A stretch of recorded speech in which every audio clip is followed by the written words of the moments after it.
네, 여러분 안녕하십니까. 한준TV의 박찬입니다. 한준입니다. 네, 토트넘이 에스턴 빌라에게 패하고 난 이후에 현지에서 이런저런 얘기들이 참 많이 나오고 있는데요. 저희들도 이제 경기를 지켜보면서 토트넘에게 필요한 것이 분명한 좀 이적이 아닌가, 선수 영입이 아닌가 하는 생각이 들었습니다. 자, 오늘 영국 현지에서 어떤 얘기들이 오가고 있는지, 또 경기 전에 또 포스테코글루 감독이 또 어떤 얘기를 했는지 현지의 다양한 소식들을 함께 나누는 시간을 가져보도록 하겠습니다.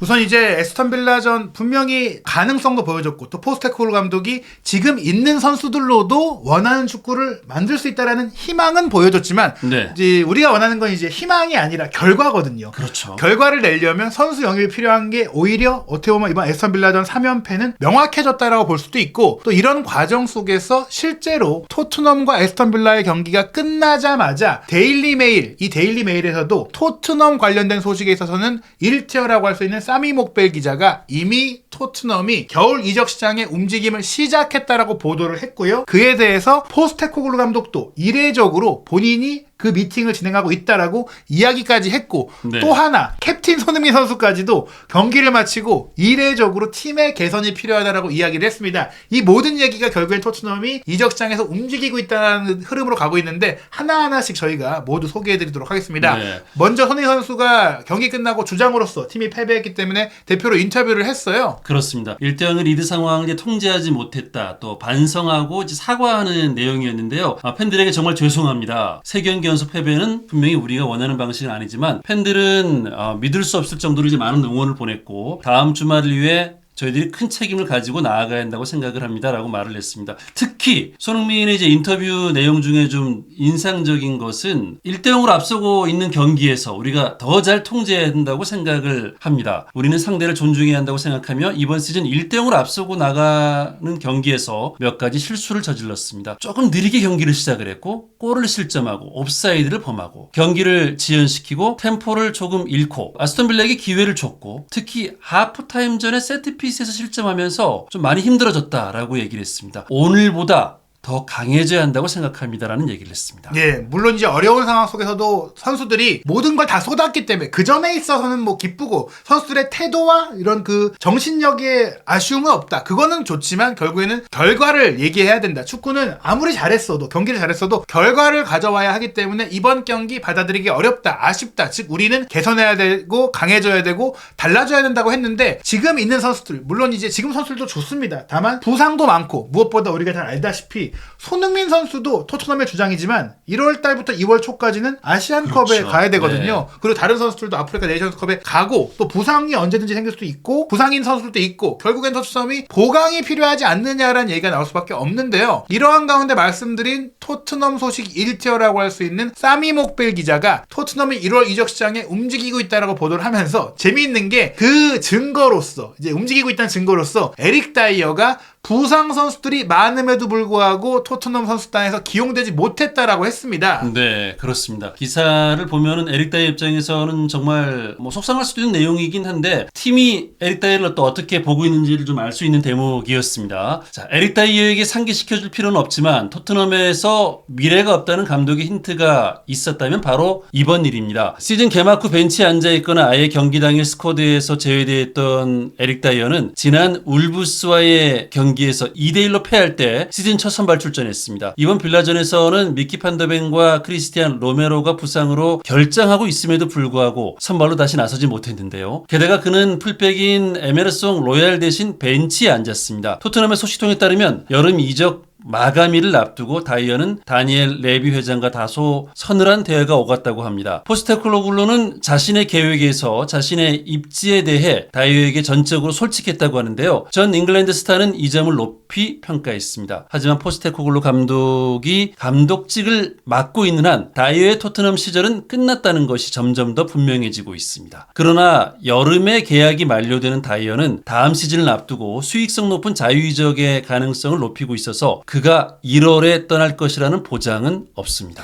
여기에 이제 사미 목벨 기자가 클럽의 내부 소식통이라든지 다양한 이제 주변인들을 취재를 통해서 다이어를 두고 정확히 어떤 상황이 있느냐. 첫 번째로는 다니엘 레비 회장이 다이어에게 서늘한 대화를 했다. 너 올여름에 나가라! 라고 좀 거칠게 강하게 대했다는 걸 볼 수 있고, 다만 포스테코글루 감독은 막 부임한 감독으로서 솔직하게 얘기했다. 아마 이런 얘기겠죠. 너가 사실은 나의 축구 계획에는 없다. 하지만 이제 울브스전에 기용을 했을 정도로, 왜냐면 이제 기회를 또 아예 안 준 건 아니잖아요. 남아있게 됐으니까 공평하게 대했다라는 얘기긴 합니다. 다만 울버햄튼전의 패배 과정에서 분명히 다이어가 이제는 뛰기 어렵다는 것이 드러났기 때문에 미래는 없다. 그리고 1월 달에도 떠날 보장이 없어도 안 쓴다. 왜냐, 이제 다이어 입장에서는 1월에 나가면 이적료가 발생되면서 팀을 떠나게 되니까 본인이 받을 연봉이 줄어들잖아요. 근데 여름에 공짜로 나가게 되면, 계약 만료로 FA가 돼서 나가게 되면은 본인이 연봉을 더 받을 수 있는 상황이 되니까, 어찌됐거나 레비 회장 입장에서는 다이어가 마음에 안 들 수밖에 없는 거고, 포스테코글루 감독 입장에서는 안 쓸 거니까 이제 이 선수의 유머와 관계없이 1월 달에 움직일 거다라고 볼 수 있어요. 왜냐, 이 항목 다음에 나오는 게 바로 랑게 디렉터의 움직임이거든요. 네. 토트넘의 테크니컬 디렉터 요한 랑게는 부임 후 첫 이적 시장 청사진을 짜는데 시간을 낭비하고 있지 않습니다. 지난달 상대팀인 에스턴 빌라로부터 부임한 덴마크 출신의 랑게 기술 디렉터는 지난 한 주 동안 영입 계획 회의에 몰두하며 1월을 앞두고 계획을 수립했습니다. 토트넘은 다음 두 번의 영입 시장에서 센터백과 스트라이커를 우선순위로 두고 있으며, 지난주 논의는 해당 포지션의 목표와 예산을 파악하는 데 집중된 것으로 알려졌습니다. 판더펜과 로메로 없이 토트넘이 어떻게 대처했는지를 고려할 때 새로운 수비수를 영입하는 것은 돈을 잘 쓰는 일이 될 것입니다. 지금 보시는 사진이 랑게 디렉터가 토트넘에 부임하고 나서 거의 이제 처음으로 이제 공개적으로 토트넘의 경기를 지켜보고 있는 그런 모습이 포착된 것인데, 네. 랑게 디렉터를 잡아준 것만으로도 영국 현지에서도 방송사에서도 토트넘이 움직이고 있구나, 1월 이적 시장에 뭔가를 하고 있구나라는 것을 이제 드러냈다라고 볼 수 있고, 또 보시면은 1월 이적 시장과 여름 이적 시장의 모든 목표잖아요. 기본적으로 1월 이적 시장에는 대형 선수들이 움직이기 쉽지 않고, 특히 스트라이커 같은 경우도 부진한 선수가 아니라면 잘하고 있는 스트라이커를 어떤 팀도 내주지 않습니다. 뭐 그렇죠. 이거는 센터백도 마찬가지겠지만 어찌됐거나 토트넘은 1월 달에 선수가 필요한데, 지금 언급된 걸 보면 일단 판더벤과 로메로의 타격에 대해 느꼈던 토트넘이고, 판더벤 선수가 물론 뭐 부상이 내년 초에 빨리 돌아올 수도 있겠지만 그게 좀 보장된 건 아니거든요. 그리고 로메로의 리스크가 여전히 존재하고, 그렇다면 공격수보다는 지금 수비수를 보강하는 게 좋다. 공격 라인은 그래도 대안 자원들이 많이 있는데 센터백은 특히나 부족하고 다이어를 안 쓸 거라면 당장 사야 되니, 결국엔 토트넘이 지금 예산을 파악했다고 했잖아요. 중요한 건 랑게 디렉터가 지난 일주일 동안 누굴 영입할지, 얼마를 쓸지를 파악을 했다. 회의를 했고 목표를 정했다. 즉 이제 다음 스텝은 그 선수에게 접촉하고 협상할 거다라고 보시면 됩니다. 이제 곧 12월 달이거든요. 그렇죠. 근데 이제 새로운 수비수를 영입하는 거는 돈을 잘 쓰는 것이다. 조금은 돈을 써도 이거는 낭비가 아니다. 시간 낭비 안 한다는 얘기를 한 겁니다. 그렇습니다. 자, 이 뭐 챔피언스리그 순위 경쟁, 또 리그 우승 경쟁 가능성도 여전히 남아 있는 가운데 1월을 잘 보내야 되는 토트넘인데요. 포스테코글루 감독은 이례적으로 아스톤 빌라 전 앞서서 사전 기자회견에서 이런 얘기를 했어요. 예, 사실 기자들이 물어봤어요. 왜냐면 애슐리 필립스까지 부상을 당했기 때문에 이제 센터백이 너무 부족한 거 아니냐. 그래서 우리가 듣기로도, 아마 기자들도 얘기가 들었을 거 아닙니까? 구단과 함께 당신이, 디렉터뿐만 아니라 감독인 당신도 선수 영입과 스카우트진과 이제 회의를 했다라고 들었는데, 이 실제냐, 진짜 있었냐고 물어봤거든요. 그렇습니다. 시차를 두지 않고 한꺼번에 이루어져서 어려움이 많았던 것 같습니다. 1월에 대한 계획은 잘 진행되고 있습니다. 요한 랑게가 합류해서 모든 배경 작업을 주도하고 있습니다. 1월이 가까워지고 현재 요구사항이 무엇인지 정확히 파악하면서 저희 참여도 조금씩 늘어나고 있지만, 요한이 주도하는 백그라운드 작업은 이미 진행 중이고, 요한은 그 분야에서 도움을 줄 사람들을 데려왔습니다. 적절한 시기가 되면 그와 함께 일할 것입니다. 그러니까 지금 밑그림은 요한 랑게가 그리고 있고, 이제 구체적인 상황에 대한 본인이 또 관여를 하겠다는 얘기인 거죠? 예, 이 관여한다는 얘기는 그 선수를 이제 정하겠다. 요한 랑게 디렉터와 또 지금 수석 스카우트를 새로 뽑았잖아요. 그 사람들이 리스트업을 하고 이제 상황을 설명해주면 거기서 이제 감독이 정하는 거잖아요. 결국에는 큰 틀에 대해서 초기 단계부터 감독이 하는 게 아닌데, 디렉터가 그걸 하고 있다. 이미 진행 중이다라고 했으니까 1월 이적 시장에 대해서 영입은 있을 거다라는 얘기고, 나도 곧 함께한다. 적절한 시기가 된다면. 그건 바로 지금이라고 봐야 될 것 같아요. 그러니까 토트넘이 1월 달에 선수를 영입할 것이다. 여기에 대해서는 의심할 필요가 없을 것 같습니다. 그렇다면 어떤 선수가 거론되고 있느냐? 최근에 이제 보도된 선수들 중에서 주목할 선수가 바로 우루과이 센터백인 세바스티안 카세레스거든요. 네. 토트넘 하스퍼가 1월 이적 시장에서 클럽 아메리카 출신 우루과이 센터백 세바스티안 카세레스 영입에 관심이 있는 것으로 알려졌습니다. 24살의 카세레스는 지난 한 달 동안 토트넘의 관심을 받아왔으며, 조국을 위해 보여준 그의 활약에 더 많은 시선이 집중되고 있습니다. 남미 저널리스트 페르난도 에스키벨에 따르면 이적이 시작 시작될 무렵부터 런던 북부에서 협상이 시작되었다고 합니다. 토트넘이 클럽 아메리카에 공식적인 제안을 보냈을 것이며 확정적인 이적으로 간주되는 거래였다고 합니다. 다행히도 선수는 거래에 대한 청신호를 준 것으로 이해됩니다. 1월 이적 시한이 다가오면서 토트넘은 이 선수에 대한 관심을 계속 이어갈 것으로 보입니다. 미키 판더펜의 부상으로 인해 엔지 포스테코글루 감독은 센터백 보강이 절실합니다. 여름에 영입해서 프리미어리그에서 맹활약하던 판더펜은 지난 첼시와의 4대1 패배에서 햄스트링 부상을 당하면서 에릭 다이어와 크리스티안 로메로만이 중앙 수비수로 남게 됐습니다. 카세레스는 우루과이 대표팀에서 인상적인 활약을 펼치며 포스테코글루 감독의 수비 옵션을 강화할 유력한 후보로 떠올랐습니다. 2022년 9월에 성인 대표팀에 데뷔한 이 수비수는 마르셀로 비엘사 감독의 월드컵 예선전에 모든 경기에 출전했고 칠레, 에콰도르, 콜롬비아를 상대로 승점 넉 점을 획득한 우루과이는 브라질과 아르헨티나를 상대로 클린시트 승리를 거두며 2026년 월드컵 본선 진출에 대한 희망을 키웠고 카세레스는 인상적인 활약을 펼쳤습니다. 사실 이 카세레스라는 이름이 예전에 유명했던 뭐 다른 카세레스도 있는데 그 선수가 아닌 새로운 젊은 카세레스고요. 일단 우루과이 대표팀에서 활약하고 있으니까 벤탄쿠르 선수와도 잘 아는 사이일 수 있고 그 점도 적응에 도움이 될 수 있고 무엇보다 이제 이미 공식 제안을 보냈을 것이다.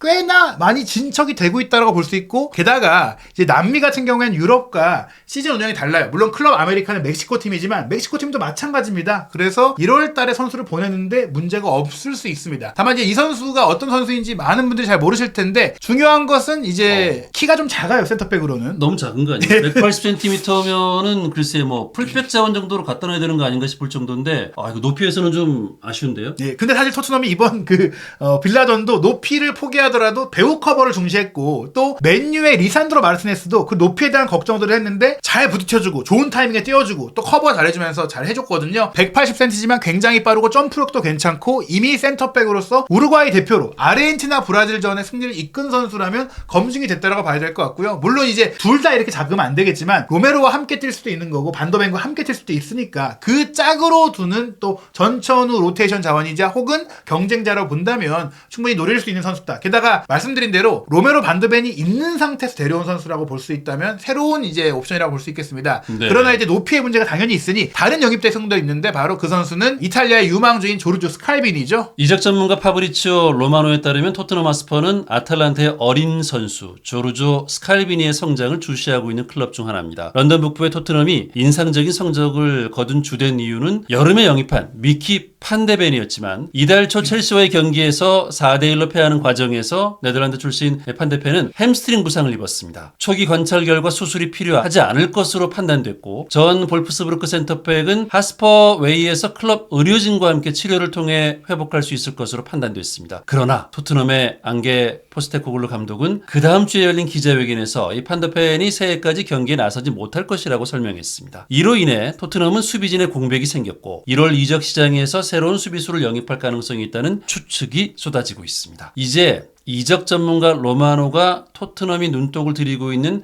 한 명의 중앙 수비수에 대해 얘기했습니다. 로마노는 킥과의 인터뷰에서 이렇게 말했습니다. 현재 이탈리아 21살 이하 최고의 선수가 영입 후보에 올랐습니다. 바로 조르지오 스칼빈입니다. 이 스칼비니 같은 경우에는 카세레스보다 훨씬 어린 선수예요. 2003년생으로 만 19세인데 이미 이탈리아 성인 대표로 7경기를 뛰었고요. 아탈란타의 핵심 수비수로 활약하고 있고 아시다시피 로메로도 이제 아탈란타에서 활약을 했었던 선수잖아요. 아무래도 이제 구단 간의 관계도 괜찮을 수 있고 또 물론 이 선수가 몸값이 훨씬 비싸게 드는 영입이고 1월에 데려오는 게 쉽지 않을 수는 있지만 아마도 장기적인 관점에서 특히 여름까지 내다보고는 접촉이 이루어지고 있을 수도 있다고 볼 수 있고 상황이 급하다면 토트넘이 자금력을 조금 더 확보할 수 있다면 스칼비니를 또 1월 달에 데려올 수 있는 가능성도 완전히 배제할 수는 없다 볼 수 있겠습니다. 뭐 현재로서는 아직까지 모두 썰에 불과하지만 1월 이적 시장이 가까워 올수록 조금 더 구체적인 얘기가 나올 것 같은데요. 네. 무엇보다 이제 토트넘이 이 겨울 기간이 굉장히 이제 힘든 시간이라고 볼 수 있어요. 그렇습니다. 12월에만 6경기가 있고 1월에는 이제 아시안컵으로 손흥민도 차출이 되고 그 사르나 이제 비수마 선수도 아프리카 네이션스컵으로 이제 빠지기 때문에 이 시기에 만나는 팀들을 상대로 토트넘이 이제 얼마나 승점을 가져가느냐가 굉장히 중요하겠네요. 예, 그렇기 때문에 센터백뿐 아니라 미드필더와 스트라이커, 공격수 포지션도 보강이 필요하다, 연결이 되고 있다라는 정보들이 있는데 네. 아직 이 센터백 포지션만큼 구체적인 이름이 안 나왔어요. 왜냐하면 센터백이 먼저 진행되는 게 본래는 이제 반더벤과 로메로가 있으니까 센터백보다는 공격수 쪽이나 미드필더 쪽에 언급이 되다가 지금 이 두 선수의 이탈 공백이 너무 크다 보니까 일단 센터백부터 보강을 해야 되겠다라는 얘기들이 나왔기 때문이거든요. 하지만 이제 말씀드린 이제 1월 초가 되면 아프리카 네이션스컵과 아시안컵으로 인해 선수들이 떠나잖아요. 다행히 이제 토트넘 입장에선 1월 초반에는 잉글랜드가 그나마 휴식기라든지 FA컵 일정이 있어서 리그 경기는 1월 15일 맨유전부터 치릅니다. 그렇다면 이 경기 전에는